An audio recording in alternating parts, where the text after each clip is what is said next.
You know what the verdict will be, and it sends cold chills through your hands, gnaws like winter beneath your ribcage.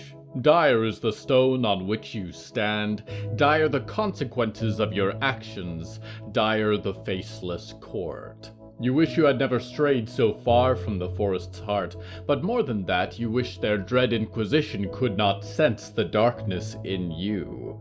They do, for they are darkness too, you are sure, long shadows with masks of gnarled root and fungus and bone. No human sympathy lurks in those false faces. The testimonies have been made, outpourings of hate in inaudible shrieks, and the faceless king on his throne pronounces the verdict and stretches out a hand like death itself. The court wails, although in terror or violent joy you cannot tell. You close your eyes and wait for the end and hope that it will be brief. When you look again, it is not upon a starlit dais, but on a forest of black pines, the slowest death, the death of the world itself, a court of trees pronouncing hello from the Hallowoods.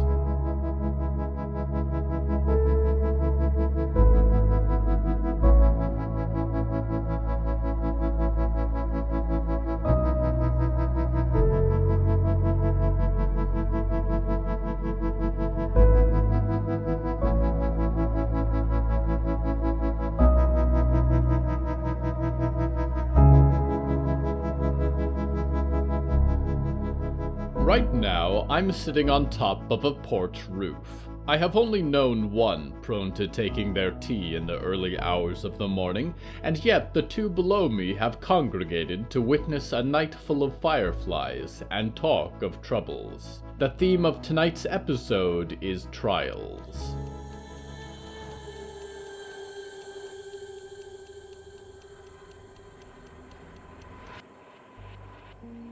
Would Riku have grown weary of fireflies while living in the lakes of the forest? Nolan wondered. The night was filled with phosphorescent lights hovering over the water like stars in the blackness of space.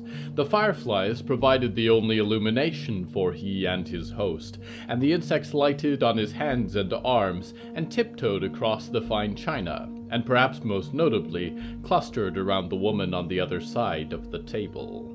"What brought you up to this neck of the woods?" said Alice. Her eyes were like green stars themselves, twinkling in the darkness, and her slender hands and face peeked from beneath an oversized trench coat. He had not yet seen much of her in the light. "Originally, well, I felt like I had nowhere else to go. You know the sleepers? Yeah. But these days, I think there's something special about this place. I've felt like a freak at times, a movie monster, but up here I can be myself, be seen in some way. What about you?" "I know the sleepers," she said, and waved a withered hand towards the water. Nolan nodded, although he realized she couldn't see it. He'd gotten spoiled being with Riku. "Are you one of them?" "I don't think so," said Alice. A firefly crawled up from her collar into her hair, matted and dark. "I remember being tired. I worked at a supermarket. The floral department. You know, the desk with the flowers. And every day I would sit with my flowers and stare at those glaring fluorescent lights and feel the minutes of my life draining away. I had no time for my art. Everything was about survival, you know. One more day.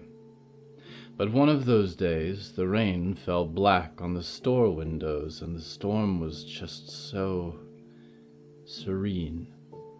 It was calling me. I remember," Nolan said. "I was 12.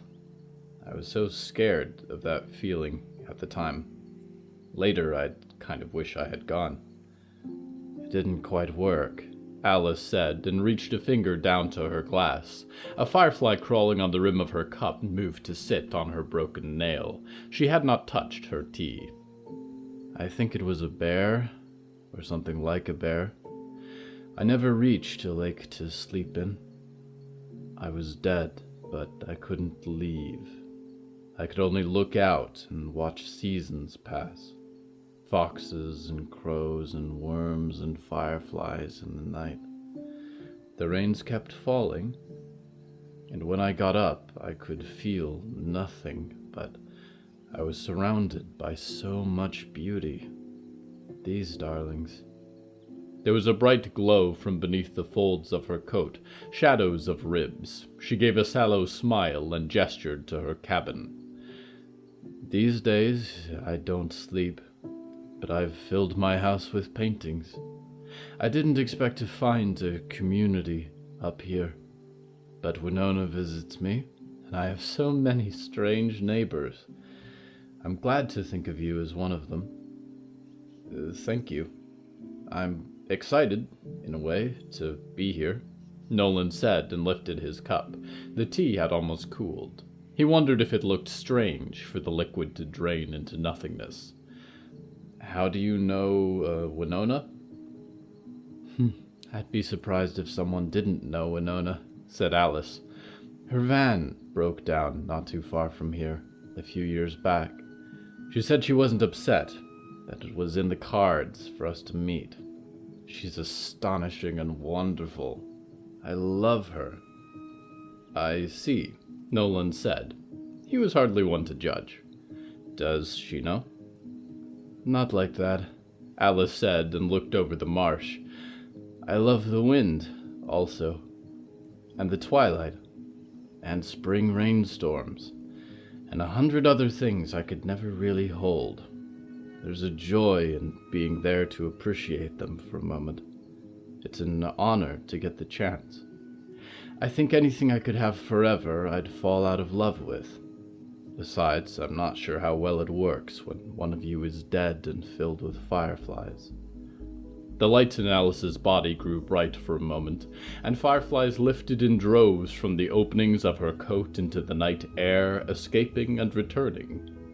I can understand that, but I wouldn't worry, about the fireflies part of it. I've been seeing this guy for a little while now. I never thought that would happen. He wants to hold on to me, I think. But I need more than that. I want a life. My own life. The whole thing. I'm worried about getting held back. What does he hold you back from? Said Alice. The tip of her finger rasped on the golden edge of the china cup. Nolan paused for a moment, though he made a little hum to indicate he hadn't just left. Well, he said. Like you, for instance. You've got your paintings and your house. You've got friends. You've made a whole existence for yourself up here. I've never had that. These are things I like, she said. They're a part of me, like the fireflies. If someone were to come and love me, they would have to love all of it. I'll be happy with my paintings, no matter what happens. If they're lucky, they'll get to enjoy them. But my life is not defined by anyone's presence or absence. You're sure you were a flower counter lady and not a philosopher? Nolan said. A lady. Said Alice. I might have been a lady then. Not anymore. I am she like a summer night. She like 1,000 fireflies in the grass, she said. But you do have lots of time to think behind the flower counter. Guess I'm just not used to having people close, Nolan said. My whole life has been hiding, surviving. Now I finally have a chance to choose what I want. And I have sort of an abstract idea. I want friends, a garden, where you could invite the friends over for a cold tea in the summer or something. Maybe a piano. I used to play piano. Scared the hell out of the people downstairs. But Making those things real is the challenge, I guess.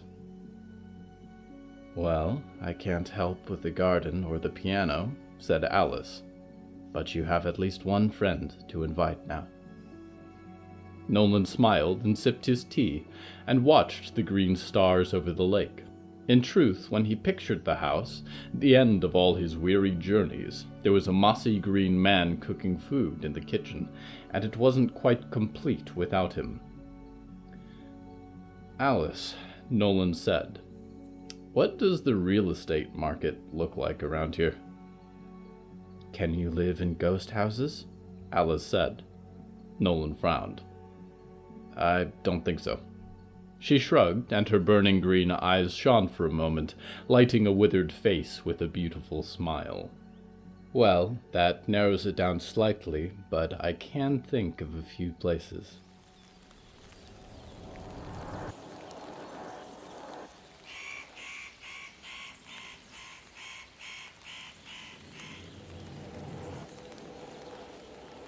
Gone are the courts, and the gavels, and the judges and juries. There are many executioners still.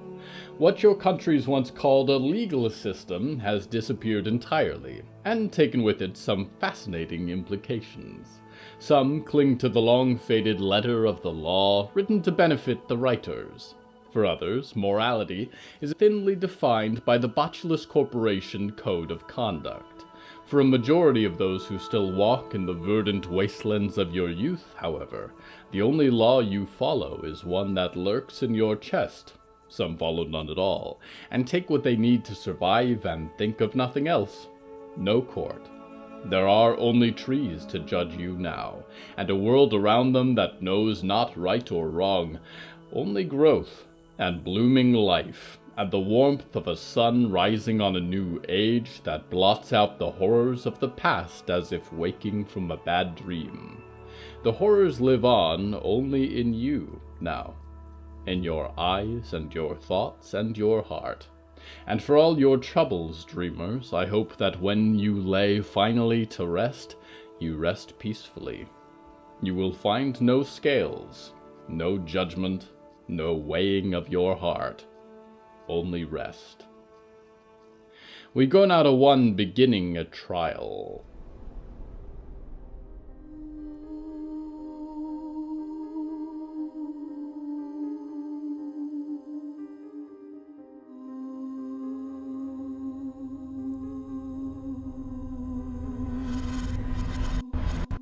Would both of you be quiet? Clara shouted. Victoria looked to her, tight-lipped and furious, and Friday's monotone stream of insults ended. Dogsmell cowered by Clara's feet, spectral ears laid back. Thank you, Clara breathed, and looked around the woods, glancing to Arnold and Harrow, who watched wide-eyed. I don't know what happened, really. Friday was talking to Winona, and things got out of hand, okay? But I don't know why we're here, in the middle of the forest, with barely any of our stuff and no Winona. Unless you have any ideas, Friday. Yes, Friday said, and glared through her eyebrows at Victoria. She's left us here to die. She is a summer class instructor, Victoria said. What are you even talking about? I lost my library card, Arnold piped up suddenly, and Clara looked over to find him standing with his pockets turned out. Could someone help me look? My God, thought Clara, what have we gotten ourselves in? She felt her pockets, and stuck her hands in, checked each corner of her jacket and pants, rifled through the contents of her book bag. Her card was gone too. Victoria seemed to have caught on because she stood now with wide eyes, feeling through a small purse. Does anyone still have their Downing Hill card? Clara said, trying to keep her voice from wavering. She'd used one to navigate once, and directions had appeared in the copper surface, leading her from the river, where she'd almost drowned, to those great northern doors. I don't, Harrow whispered. She stole them, Friday said. She didn't send them with us. She knows what they're worth. Friday, I'm going to ask you to stop saying things if you don't know that they're true. Clara grunted, taking stock of what remained around them. Odd objects they'd packed, scattered possessions. She looked up to find Friday looking fixedly at her. "You think I'm a liar?" Friday said. "That's not what I said," Clara said, and crossed her arms. Victoria watched with a cutting interest. "Right now, we just need answers, not guesses." "I'm not just guessing," Friday said. "But fine. I'll shut up so you can do all the talking, Clara Martin. Isn't that unusual?" "I didn't say that either," Clara began, but by then the pallid girl was already off into the trees, leaving the four of them in the clearing. "Let her go," said Victoria firmly, and she fixed her hair with a beautiful golden comb and came up to Clara's side. "She'll be back on her own. She always is. We need to come up with a plan." "Okay." Clara nodded and clenched a fist and breathed a few deep breaths. "What do we have to work with?" After a few minutes of gathering, Arnold and Harrow seemed happy to have some direction. The objects scattered across the clearing had made it into a neat heap of sorts around a tree stump. Bits of outfits, one open suitcase, 2 loaves of bread from their visit to the dry market almost stale, and, thank God, Clara's compound bow wrapped with its quiver. With that over her shoulder, she almost felt she had returned to her waiting for Riot days and had no desire to forage berries and mushrooms with dog smell. She might not have a choice, she realized. "Nobody packed a compass?" Victoria said. "Survival tools? What did you think this trip was, a spa visit?" "You didn't either," Arnold grumbled. "You have wilderness classes," Harrow said to Victoria. "Don't you?" "Somehow I think staying where we are is a bad idea here," Victoria said. "They're not expecting us back at Downing Hill for the rest of the trip. It could be 10 days before they'd even come looking. Nobody knows we're missing. Maybe the director will send Omen to bring Harrow chocolates and kisses from home," Arnold said. "She wouldn't," Harrow said. "She doesn't care about that stuff." "We need to figure out where we are," Clara said. "And where the library is. Does any of this look familiar to you?" There was a moment of silence as Arnold looked around the forest. Crickets and distant birds hummed in the waving pines. "Do you see 2 big stone lions, Clara?" Victoria said and put her hands on her hips. "Because otherwise, no. I think we're out of landmarks." Victoria moved in closer for a moment, leaving Arnold and Harrow to pick over what remained of their luggage. "Clara," she said, "what really happened with Winona?" "We were talking with her," Clara said and swallowed. She hoped she wasn't betraying Friday's confidence, but then again, they were lost out here together. The time for feuds was over. "Sounds like more than talking," Victoria said. "She's not from Downing Hill," Clara said. "Apparently. She got a library card somehow. She lied." "Why would she do that?" Victoria said. "Who is she, then?" "I don't know," Clara said. "I'm not sure. I've seen her once before. Based on what she wrote in her journal, she wants something in the library. I didn't get all the details." "Even if we make it back to Downing Hill," Victoria sighed, "she's got plenty of time to get what she wants." Clara froze. She hadn't thought ahead that far yet. "Why would she take our library cards?" said Victoria. "If she already has one." "So we can't find our way back," Clara said quietly. "At least not fast. She wants us out of the way, I think. Or maybe she'll come back soon. Maybe she was just scared." "We could die out here," Victoria said, looking around the clearing. The sun was growing low and gleamed gold in her eyes. "I hate it when Friday is right." "Hey everyone," Clara called to the clearing, and Arnold and Harrow looked up at her. "We all have something. A little magic, right?" "Not magic," Victoria said. "Magic isn't the right term," whispered Harrow. You know what I mean, Clara said. Does anyone have something that can get us home? Arnold frowned and shook his head vehemently. Don't think so, whispered Harrow. Yeah, no, Victoria said. You've got a gross ghost dog. Does it know directions? Clara looked to the pointed hound, which stood ethereal in the pine needles, nosing at the dirt. I don't know, Clara said. I don't want to follow it if it's just going to go like look for squirrels. Then I guess you'd better make up with Friday, Victoria sighed. We're gonna need all the luck we can get. When the Botulus Corporation first graced this nation, life was booming.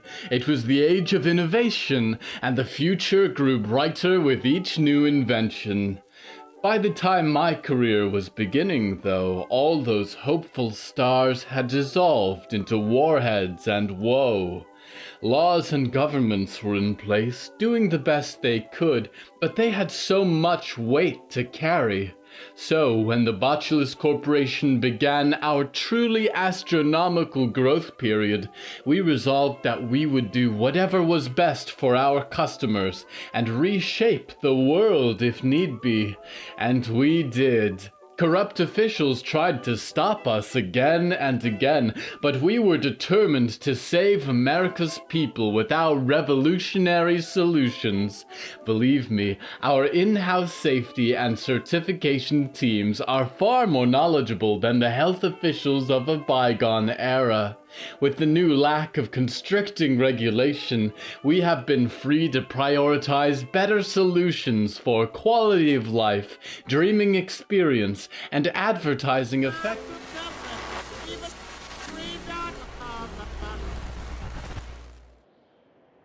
Egregious, upsetting, unfortunate, nefarious, tragic. These are words I would use to describe the ethics of the Botulus Corporation. We return now to Clara Martin.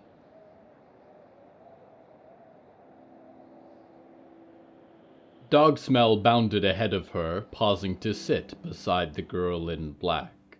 The shadows had grown long, and the sky was changed from blue to pale purple, growing darker each moment. Friday seemed to catch the scent of the hound, because she waved a hand, washing through Dog Smell's wispy head.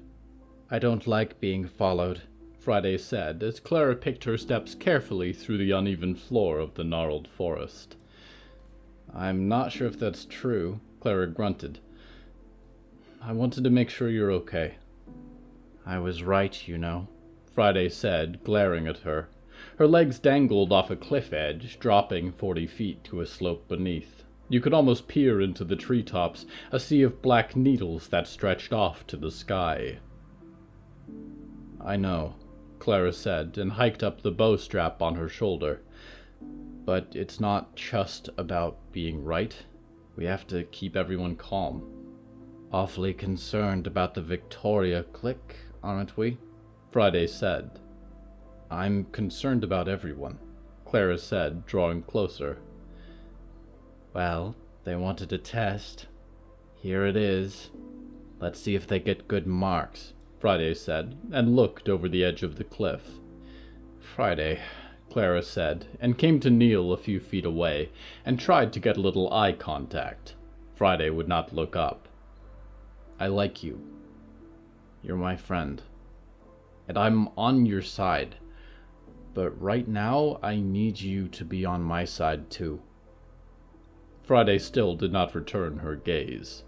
I know Victoria and the others have been mean to you sometimes, Clara continued. But this is serious. We're all in danger.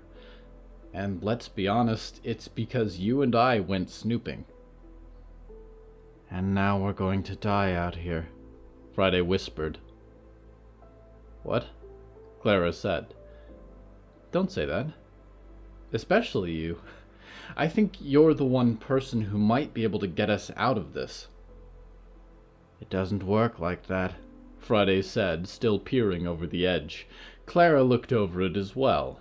Beneath them, withered among the stones, was a body, long rendered by age and rain into blackness and bone. In the midst of its form, a spirit sat rocking quietly, white like silver in the twilight. Its face was blurred as if scrubbed out of a painting, but it turned its head up as if to look at her. She shivered. "How does it work?" Clara said. "Help me to understand. You're lucky, right? If you start walking, maybe we'll make it back home?" "Luck for me. Bad luck for everyone around me," Friday said, watching the body, although Clara supposed the girl could not see the ghost. "I keep this knife to dampen that, and it still gets through. This is all probably my fault. I shouldn't have come. I had a pretty unlucky life before I ever met you," Clara said. "So did whoever is down there, I guess. Bad things happen sometimes. You can't blame yourself for that." "I don't mean this to be hurtful," Friday said. Darkness was falling in full now, purple turning into black. "But you don't know what you're talking about, Clara." "I'm pretty sure I do," said Clara. "No," Friday snapped and got to her knees, staring at Clara. "I had a family once, before Downing Hill. A mother and a twin sister. I loved her. I loved Penny. She had terrible luck, but Mama was safe. We canceled each other out. But men in white cars found us and took her away, and it went very badly for Mama after that, because she wouldn't leave me, and I couldn't stop every horrible thing from happening to her. It was unlikely that Downing Hill would find me after she burned, or that they would accept me when I was already older than some of their students, but they did. That's just my luck." "You never mentioned her," Clara said. "I'm sorry about Penny." "If I try to tap into it," Friday said, "put my knife away, I might make it back, but someone would get impaled on a stray branch, or be eaten by a fisher, or fall off an unseen cliff and crack their head open. And even then, I might not end up back at Downing Hill. I might go to someplace luckier. Or maybe the luckiest thing for me would be to fall right now and never have to worry about it again." "I need you," Clara said, and it was quiet for a moment. "Right now. I really do. The unluckiest thing that could happen to me is if you leave. I understand you've been through terrible stuff. I have too. I've watched my parents turn from loving me to trying to kill me. I've been chased by ghosts and monsters and music all my life. And most of that I've dealt with alone, with no one to help. And I would appreciate it right now, just this once, if I didn't have to muscle through and be tougher and do it all alone. The others are setting up a little camp. I want you to come back with me, and we'll rest. And in the morning, we'll find our way home, one way or another."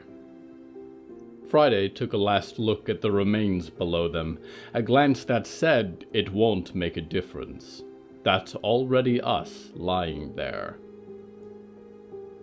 "Come on," Clara said, and stood up and offered a hand.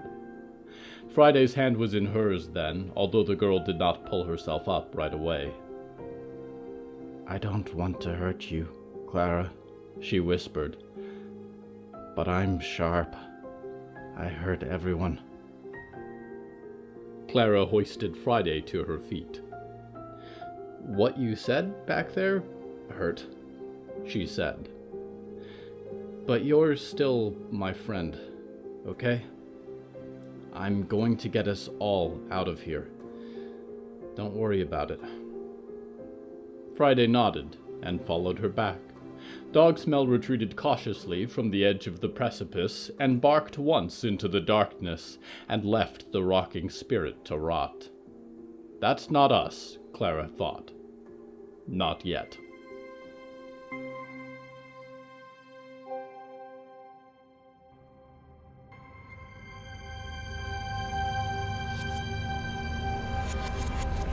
You must understand that in attempting to relay to you facts and diatribes about an indescribable universe, that I must sometimes reduce impossible and maddening complexity into simple terms that exist in your confined language.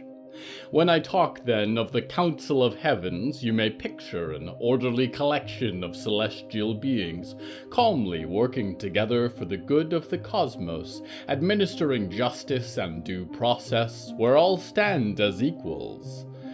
This is incorrect. The council is perhaps more akin to a busy courtroom, overrun with furious arguments. The judge cruelly strikes blows with his gavel, the lawyers accept bribes and underhanded deals, the defendant has been stabbed to death in the chair, and the audience bickers in loud whispers. It is a family of tyrants and reptiles, and alliances and competitions evolve constantly in their wake. It is exhausting, but thankfully they rarely see fit to call me to the stand. I am, if anything, an illustrator, capturing the chaos for the future. I hope, based on the actions of the Council of Heavens, there will be a future. We go now to one who also draws for posterity.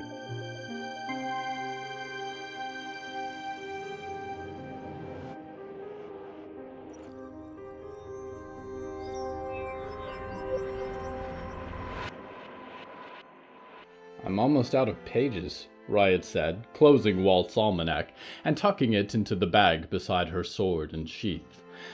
We keep seeing weird stuff, you know? That rat thing in the rest stop, or the Venus, or Ray. We'll have to find you a volume 2, Olivier said, sitting on the other side of the camp stove. It was barely a flicker, lending some heat to a small pan of dinner. Even so, Riot kept a wary eye on the sky above. She always felt like she was being watched these days. On every side around them, trees as thick as cars towered into the sky, bark all red and stained black, one with the night. I guess so, Riot said. Diggory sat with her hands folded, and she assumed Percy was close nearby. Do you think we'll ever make it back to the scout post? That is our intention, is it not? Said Diggory. Intention, sure, Riot said. But a lot of things have to go right tonight. And even more for us to get away. And even more for us to get back home. It's a lot to think about. Do you regret coming all this way? Said Olivier, eyes shining a little in the darkness.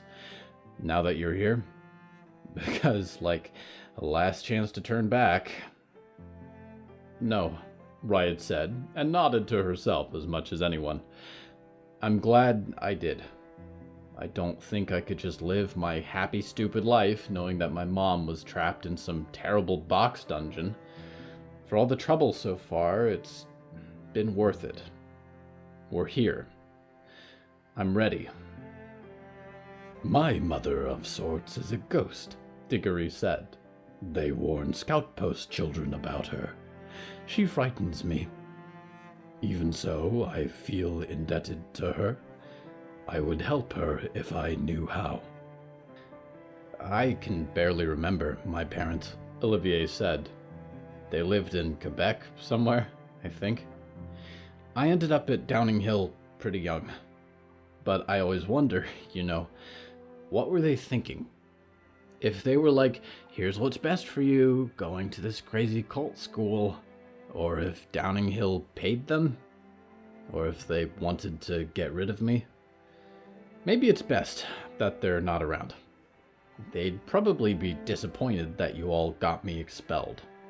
I mean, maybe, but if your parents would be proud of you for letting Solomon use my bones for drumsticks, then that's a whole different problem, Riot said. Someday I'll forgive you for electrocuting me like 5 times. I mean, Diggory broke my arm, Olivier said.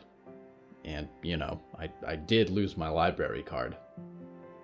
You cut me into 1,000 pieces, which had to be painstakingly sewn together again, Diggory stated.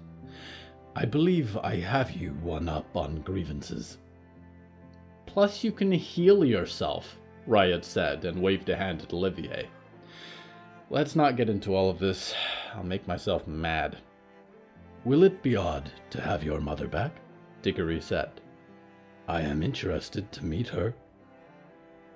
I don't know, Riot said, and took a bite of her makeshift dinner.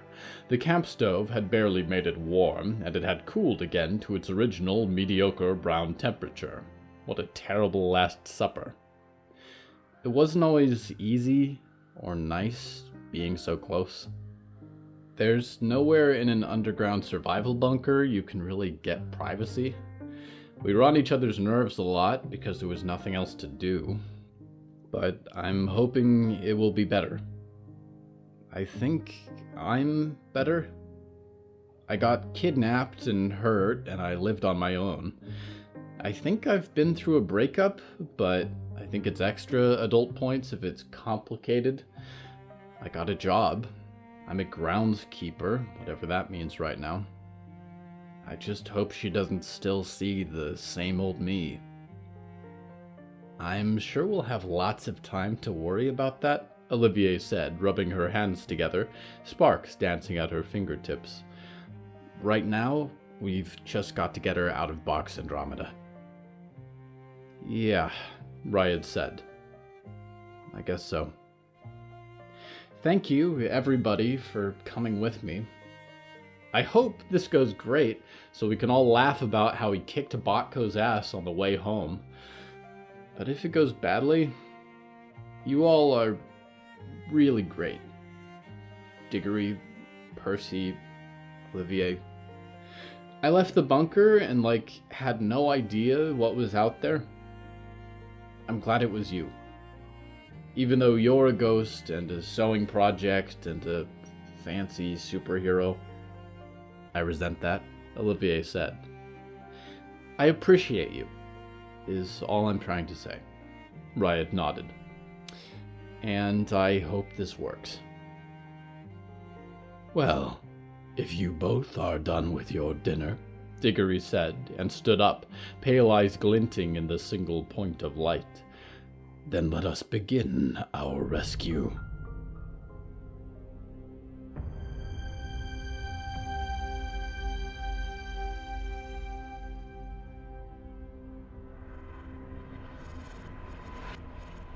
Trials.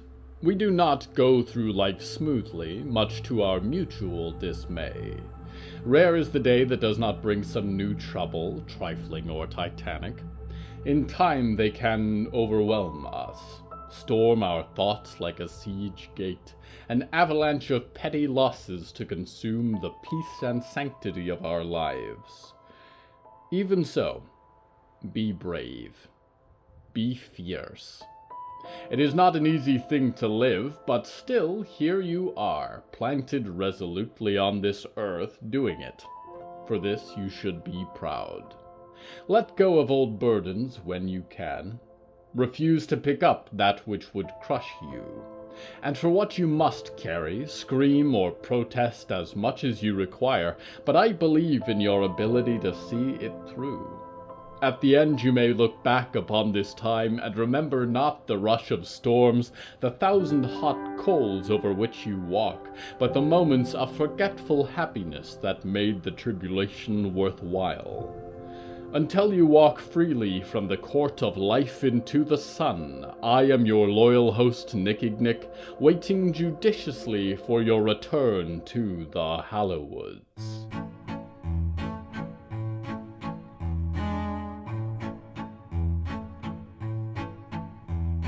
Hello from the Hallowoods is written and produced by William A. Wellman. Hello, that's me. If you enjoyed this show, please don't forget to follow it and share it with a friend. The bonus story that goes with this episode is called Bad Way, and is available on the show's Patreon at patreon.com/Hallowoods. Because we operate without ads or sponsors, our supporters are all that keeps this show going. Plus, supporters get weekly bonus stories, behind-the-scenes content, exclusive merch, and even more. Merchandise and episode transcripts are available at hellofromthehallowoods.com. You can even find us on social media at @thehallowoods. Music was used under license from artlist.com. Our opening theme is Forest Overture by Yehezkel Raz, and the closing theme is Farewell by Malba Sitzman and Matana Efrat. Until next time, Dreamer, please be careful where you leave your body for long periods of astral projection. No one likes to come back from an ethereal journey to find themselves slouched in front of a fire hydrant with a parking ticket tucked into your lapel.